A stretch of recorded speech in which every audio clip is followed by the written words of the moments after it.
everybody, Crafting Journey here, that journey chick on Instagram. Welcome to another edition of Crafting and Crime Daily, the Friday edition, and probably we'll have a Saturday edition because we're trying to get caught up on one of the trials. Stitch wants to go outside. Oh, he's trying to open the door. Now he can go outside and bug the squirrels. So, hey, don't forget today to hit that like button on your way in or out of the show. I know we all have lives and we have other things we have to do, but don't forget the like button. He feels very neglected. I am making him fix my sister's starter in her car. He doesn't know a thing about cars, but he's going to watch some YouTube videos. Don't forget to subscribe if you enjoy the content and ring the notification bell so you don't miss a single episode of Crafting and Crime or when I might go live. I did a live drive. I usually do it every Thursday, a live drive on the way to work. So guess what we found out yesterday? Oh my word. More snow. We're not done with the snow. Yeah, next week. High of 17 degrees on one of the days with snow. I didn't pay attention to what day because we're not there yet. And things change. And I'm optimistically, don't get me wrong. I love snow. I love it. Would I love to see it again? Sure. But my gas bill is ridiculous. What? Oh no! Yes, my gas bill. Last month, $170. Holy moly! Yep. Yeah, I agree. Like button. You're supposed to be fixing the starter. Get going. He's slacking. I think he's still watching the YouTube videos. So, good morning. I have got to go to work today. It's Friday. Friday dance. Yeah, before I have my surgery, I have to do a few more dances. Ready? Can we twerk? Twerk, twerk, twerk, Friday dance. Okay, that is all you're gonna get on a Friday. Yeah! Okay. I was up most of the night last night. The cats were sound asleep in the bed. The dog, I'm like surrounded by animals. I don't know what's going to happen when I have my knee surgery. They're going to have to find another place to sleep. But my anxiety has been like whoosh, up to here. And, shortness of breath. You can feel your heart racing. And so I took a pill. And then I read my book some and watched another episode of Say Yes to the Dress with Randy. Randy has become the star of that show, clearly. And last night I watched, I'm almost to the end of season 4 of Outlander. Oh my God, it's so good. It's so hard to turn off. It really is. But so I finally fell back asleep about 5:30 this morning. So I got another hour and a half or so of sleep. But yeah, so I get a call yesterday from the cardiologist office. What timing? Yes, because man, I thought my heart was beating out of my chest last night. He's like, I need to clear you before you go have this surgery. I'm like, oh, okay. So I'm going to run over there today and get clearance for the surgery. I hope. Well, I tell him about this anxiety that I'm having. And I did go to the psychiatrist yesterday. No change in medications. He did say the B12, the low B12, could account for some of the depression. So there you have it. But, I really got very frank with him and said, I need your help. Either they're going to have to make some accommodations for me at work, that I have this mental disability of depression and anxiety, and I need to work from home. I cannot be in that office. It heightens my anxiety. Although this, the last week or two hasn't been so bad because my boss has been off doing this and that, and she's not focused on what is Rebecca doing wrong today. So that's good. I just stay in my little hole, my little hidey hole at work and mind my own business. Yeah, I do. So, anyhow, what else is going on? Still working on this Notre Dame Nights. I should say still working on it. I haven't worked on it this week. I have those wheels that I have to work for the finale of Ticket to Ride. So if you're participating in the Ticket to Ride, please appreciate how much work I am putting into these wheels. 21 wheels, guys. 21 prizes. 21 grand prizes. I haven't even added up like how much the total net that we're giving away at the end of this thing. But that'll be Sunday, and then it'll be over, and my anxiety can come down a bit. Yes. Let's do Crafting and Crime Daily. Yes. So I looked for day 5 and I couldn't find it. Something happened on day 5. I'm going to have to figure out what. They had a witness on the stand, and they did not finish with his testimony. They were supposed to bring him back. And when court resumed on day 6, the judge says, I'm going to take the hit for this. I'll just let the jury know that we're going to bring him back later live. So maybe it was some technical difficulties with the Zoom. I don't know what happened. But he just, when the jury came back, he just explained to them that I'm going to have him appear live, and he can only do that on a later date. And I don't even know who the witness was, to be honest with you. So they did bring back the lead pharmacist. Oh no, we already went through that. So they brought back the head pharmacy guy. So we've already heard from the lowest people on the totem pole, the 2 pharmacists. Then we heard from their immediate supervisor, and then now we're hearing from the head pharmacist, yes, who's worked at this Mount Carmel for many, many, many years, most of his career. He loves the place, and the outcome for him was so sad because he ended up getting terminated over this whole thing. So really, really sad. He said he was not aware of this until October of 2018. That was when the first instance of this large fentanyl dosages was brought to his attention. So, not good. He did acknowledge, as have other people, that the nurses, anybody that questioned the doses, the nurses, the pharmacists, anybody could do an event report. And all you have to do an event report is go to any computer terminal. And that he said that there were at least 20 computer terminals in this ICU that someone could have reported this large dosage, but it never came to his attention until 2018.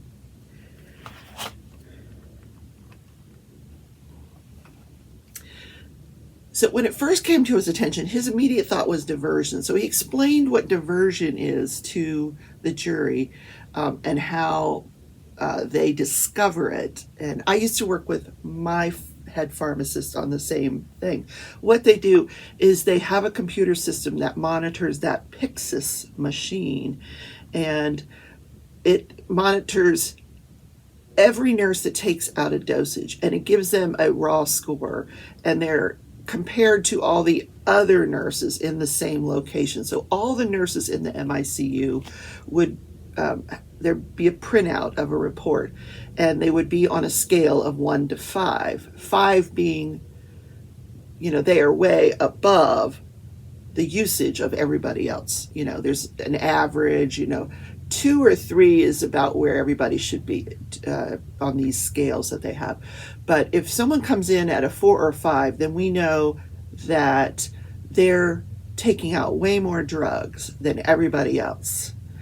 But he said it was difficult to assess that in this MICU location because fentanyl's such a common drug, and it's used so commonly by all the nurses that it was difficult to detect diversion there. But his first thought when he saw this was diversion.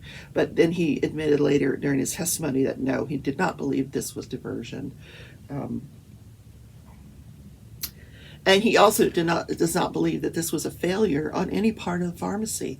So he He finds out about this. Then he goes out on leave for hip surgery. Comes back. That was in October. He comes back in December, and they put him on administrative leave.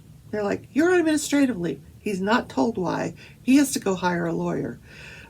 He and 12 other people were put on administrative leave and later terminated, and never told why. So they all have attorneys that are sitting in the courtroom. His attorney tried to go on the record, and the judge's like, "No, you are not a witness. You are not a party to this. You're not on the record as an attorney of record. You can't put yourself on the record." I don't know what it is he wanted to say about his client, but the pharmacy board came in and cited this hospital for a whole bunch of things that they had to correct. They were assessed a fine. They had to make changes. They had to pay a consultant to come in periodically to assess their system. They had to pay all of the investigative costs for the pharmacy board. They had to make sure all their licensure requirements were up to date. They had to hold safety huddles. What a safety huddle is when everybody in the department, first thing in the morning, gets together as a group, and they all talk about any safety concerns that they have for the day, or maybe that came up the day before.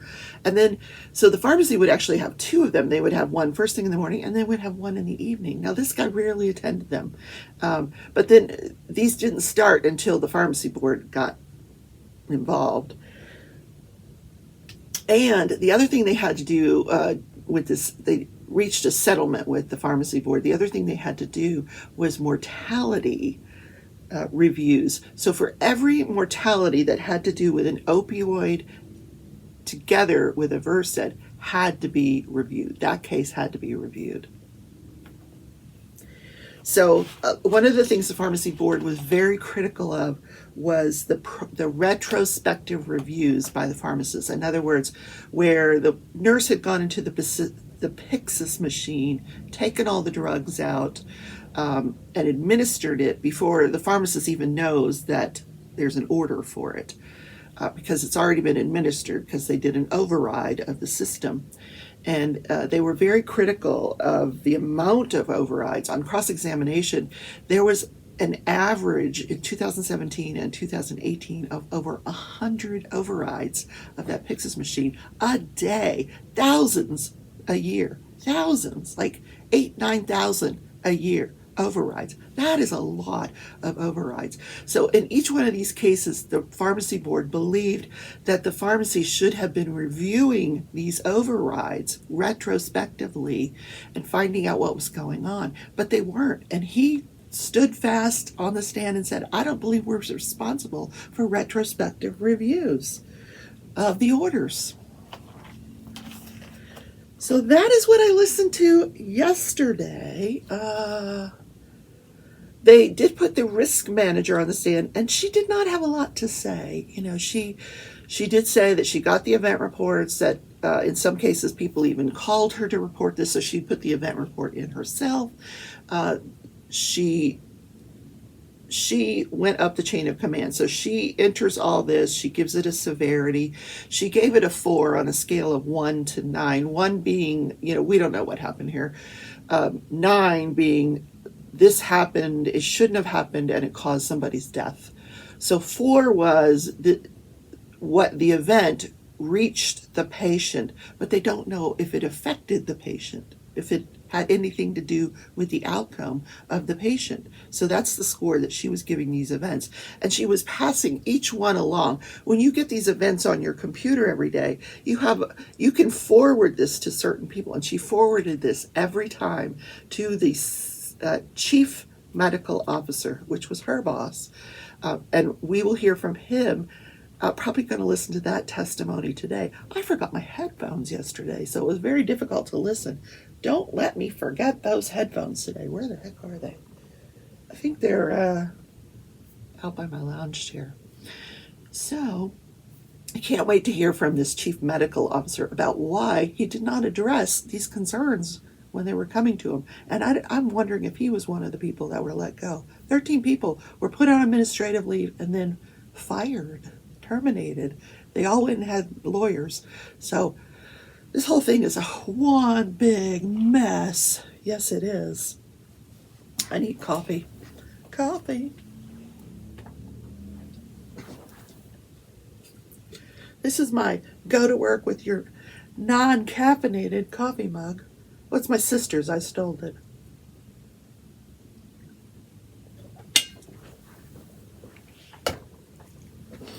Now, in the case of Brett Hankinson, Kentucky versus Brett Hankinson, he is the officer that went on a raid for a no-knock warrant, goes into an apartment, fires his weapon, not knowing that there was an apartment behind this apartment.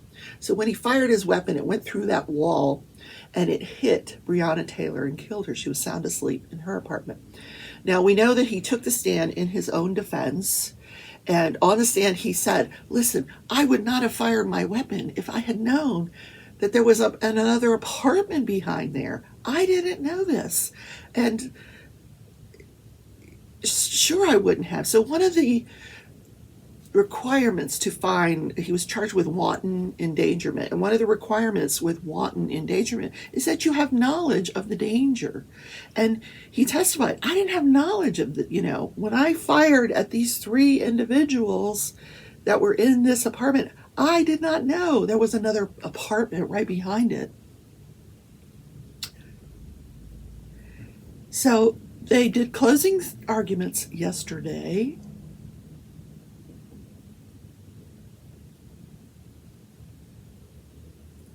It goes to the jury. I didn't even know they were that far along because I haven't really been following it for you guys. I've been so busy.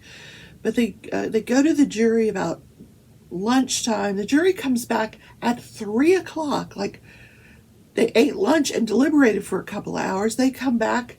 The verdict was not guilty on all 3 counts. He was charged with 3 counts of wanton endangerment for each of the people in that apartment. Nothing to do with Breonna Taylor. But because he fired his weapon at these people in that apartment, endangering them, endangering the lives of other people that he didn't even know were there, and he was found not guilty. So some of the commentary I've heard was that this was not a surprise verdict, that the prosecution did this case with very little enthusiasm, that had this not been Breonna Taylor, this is a situation where an officer would not have been charged criminally for something like this. And thank God, that we are getting rid of no-knock warrants, because they just don't end well. They really don't. You need to know what you're going into, and these guys didn't, and that's sad. Someone lost their life because of it. Now, I forgot to tell you, it is Wear Blue Day. Let's get out the planner. We didn't even get the planner out today. I just jumped right into the content. Let's get out the planner. Let's pick a color. We already have a color out here. So we're going to put in there all these appointments that I have. Oh my gosh. All right, so today we're going to Dr. Saad, my cardiologist.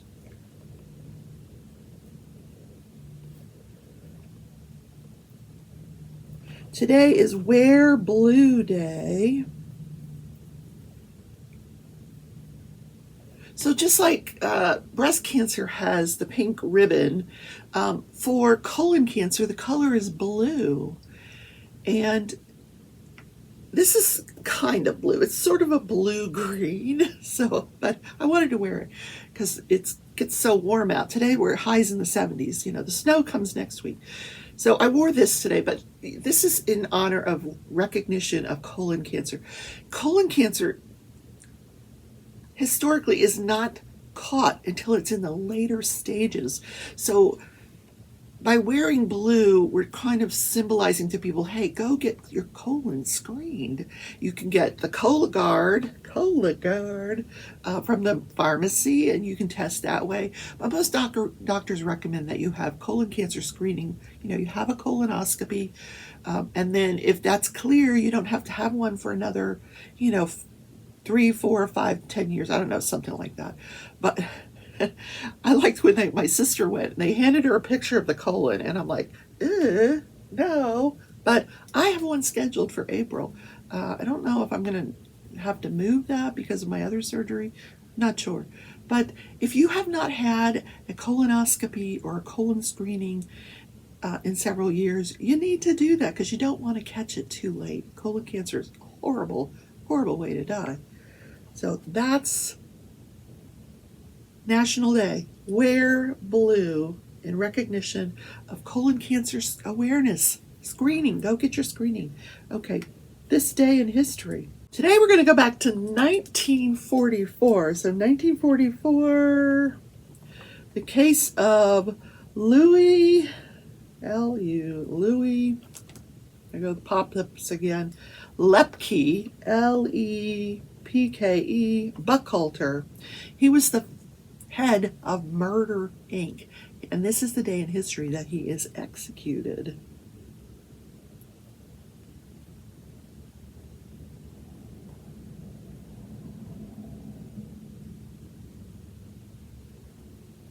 Okay, our planner's up to date. My rent is not up to date, but my planner is. So, in 1944, at Sing Sing Prison in New York, Louis Lepke, Buckholder, is put to death. He was this huge mafia guy. He gets started as a preteen. He loses his father. He's living with his mother. He would rob these carts in New York, push carts. And one day he runs into this other guy who's also robbing a push cart, and they say, hey, let's work together and we'll rob push carts.